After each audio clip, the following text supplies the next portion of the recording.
What is going on, ladies and gentlemen? Welcome back to the channel. My name is Paul. This is the Leeds Therapy. Thank you as ever for stopping by. I really do appreciate it, and I do hope you're doing well. On your screen, you will see all of my socials. If you can make sure that you could give those a follow for me, that would be greatly appreciated. If you can make sure that you subscribe to the YouTube channel, make sure that you are commenting, hyping the video, liking the video, sharing the video, all of that good stuff, that would, again, be greatly appreciated. And if you are listening to the audio side of things, just make sure that you're liking the audio for me as well, and really try to build up that kind of that offline audio kind of podcasty side of things as well. So it would be good if we can get that sorted out. So today's video is essentially just a little bit of a, let's have a little bit of a catch up and let's have a little bit of a chat about certain things, and just to see how everybody is and make sure that everybody has recovered from the absolute, what's the fair comment to make here? From the absolute heart palpitating thing that was the game at the weekend. Figured I'd give everybody a bit of a day just to recover from that. We know that we're playing Chelsea. I think the date's been confirmed when the match is going to happen. I think we're going to be on the Sunday. Got a sneaking suspicion that we might be on the Sunday. I know that our game has been moved, the game against Bournemouth. That's now been moved to the Wednesday. That will now be, I think, an 8 p.m. kickoff, I think. We'll just have to wait and see, but that game has been moved now as well. So, just wanted to catch up in relation to, obviously, the title of the video. I won't deny it's probably a little bit clickbaity. Do we now have an injury crisis on our hands, given what some of the players went through on Sunday for us to be able to get to the next round, the semi-final and the match at Wembley?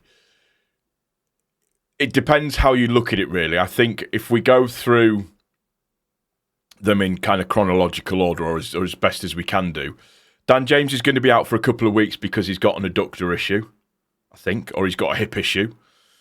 So we knew that before the game. So that's a real shame. He always seems to, he's had a really bad season this season with injury. So I do genuinely feel for him on that basis. So it would be nice if he can get back after the Man U game. We'll just have to wait and see. Then you've got Gabby, who was out with a hip abductor, and it looks like that's not too serious. They didn't think it was too much of a risk to put him into that game, so he was left out, which is, I completely agree with that. That's absolutely fine. Have no problems with that whatsoever at all. During the game on Sunday, everybody got concerned because Okafor went off. That, I believe, was just cramp.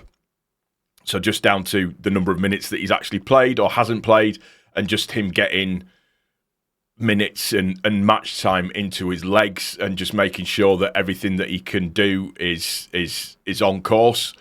Fingers crossed, hopefully. He needs to stay fit as far as I'm concerned, given what he produced on Sunday, the dynamism of him, the directness of him, just causing problems and giving, the opposition players something to think about. So he is really key for me. You've then also got Rodon, who rolled his ankle. He tried to play on, and we all know what Rodon's like. He's made of absolute, what's the right word? I was going to say carbon, but carbon's not the right thing to say. He's made of titanium, that boy. So hopefully his isn't too bad, and he will be back. Hopefully, fingers crossed, he'll be back, and it's not too much of an issue there. Now, the real issue and the real problem that we have is what happened to Stack in that game. And I'm going to repeat what VAR actually said.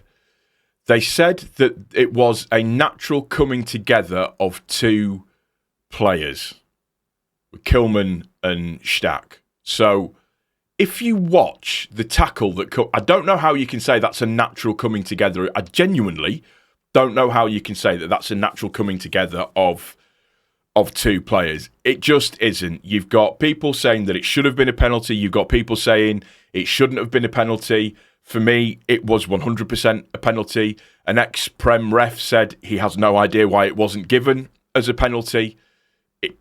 In my mind, it absolutely should have been. And they said that, players, West Ham players on the pitch were apparently saying, stop acting, but Here's my take on it. When he puts a picture on his Instagram with his ankle the same size as it's basically a football itself, then you know that it wasn't just a natural coming together of two players. I don't care what anybody says, and he will be a massive miss for us in the running, towards the end of the season for the final number of games that are set to be played. It's an absolute, for me, it's another one of just referees not doing their job properly. The tackle on him and the way that his ankle now looks is shocking. Absolutely shocking. I hope and pray that he'll be fine. And in his usual inimitable wit that he has, he did post an Instagram picture where he's got a trolley and there's a TV in the trolley, and on the screen of the trolley it says Wembley, and makes a comment about, it being stacked and everything, and he's ready to go, all that kind of good stuff. So fair play to him. He's treating it with how you would want him to treat it, basically, just positivity, which is exactly what we want to see and exactly where we need to be as far as I'm concerned. But those two are the worry for me. It's Rodon and it's Stack. Gabby, maybe not. We don't know. If Rodon can't play, I think it'll be Justin that ends up coming in at that right centre-back position anyways. But that's for when we do the preview video a little bit further down the line. The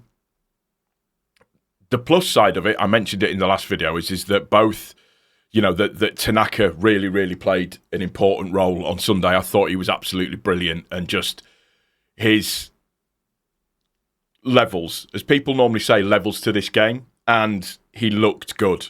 He was progressive with the ball. He was pulling the ball out of defence. His close control was very, very good. His close control for the goal was phenomenal, by the way. I don't know if you've seen it or not, but his close control for the goal was absolutely phenomenal. Loved what I saw from that. Also, as well, I have a slight sneaking suspicion if Stack's injury is potentially as bad as what we think it might be, then that could be a case of that we now see Longstaff come back into the team again, and we have that kind of almost maybe potentially midfield three of Ampadu, Tanaka, Longstaff, which for me is a brilliant three in midfield. And then you'll have the backup of Aronson. You'll also have the backup of Gruev as well in there as possibilities for people. So it's bad, but it's not as bad as potentially what we think it might be. So hopefully we are going to be okay. That would be my main concern. Nice to see DCL scoring 2 penalties, had the bollocks to stand up and take the first penalty, and then to score the second penalty when there's just as much pressure on it as well. So it's nice to see him doing that again. I always say this with strikers in particular, form is temporary, class is permanent, and he is, when he's on it, he's a very, very classy striker. So we've got to keep that positivity in and around it, and we've got the backups in there with Metcha and all of that good stuff as well. So fingers crossed that it maintains in that variant and he keeps on scoring, has a real run of it now, and gets a cluster of goals towards the end of the season, because if he does, then that means that he's on the plane to England, or at least one would hope that would mean that he's on the plane to England anyways. The last little thing that I just wanted to touch on was some pictures were put on a Facebook group today just in relation to the groundworks that are going on at Elland Road at this moment in time. And as we know, there's a lot of work that's been started behind the cop end, which is where the temporary footings are going in for the hospitality side of things. And as you can see from the pictures that are on screen now, you can see that footing is actually now in place, looking very, very good, I have to say. They've done that very, very quickly. It looks like there's some service works that have gone in as well, just to make it decent-sized concrete piling that's gone into that at the same time as well, just to show this is where the West Stand hospitality is going to be going. So it's going to be interesting to see what that looks like. Actually, I'd hope that it'd look pretty cool, but we'll just have to wait and see on that one. And then also as well, you can see in this picture here, there is the scaffolding that has gone up behind the West Stand, which has gone onto the roof, which I think potentially, if I was to be a betting man, that would be for removing certain things off of the roof before they start to demolish it in the summer. So all positive news, all on that side of stuff, on the ground side of things, not so much on the player side of things, but all positive stuff moving forwards, and long may it continue. And I will be bringing out another video soon, I would have thought, in relation to Farke's press conference, to see where we are with the players, etc., so on and so forth. And hopefully, fingers crossed, I should say, Gabby's okay, Dan James is okay, or it's not as bad with Dan James, and Rodon is okay as well. I was talking to Jer about this from the Leeds view, and it's clear how much calmness that Rodon brings to that back three.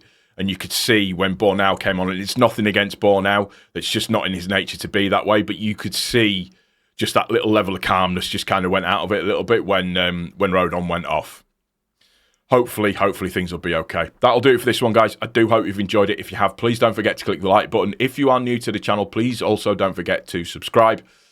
Make sure you're hyping the video, make sure your notifications are turned on, all of that good stuff. If you are listening to the audio, make sure that you like the audio for me as well. And yeah, take care of each other. Most importantly, please take care of yourself. That's the key thing. Always look after yourself. We'll see you on the next one, guys. Take it easy. Cheers.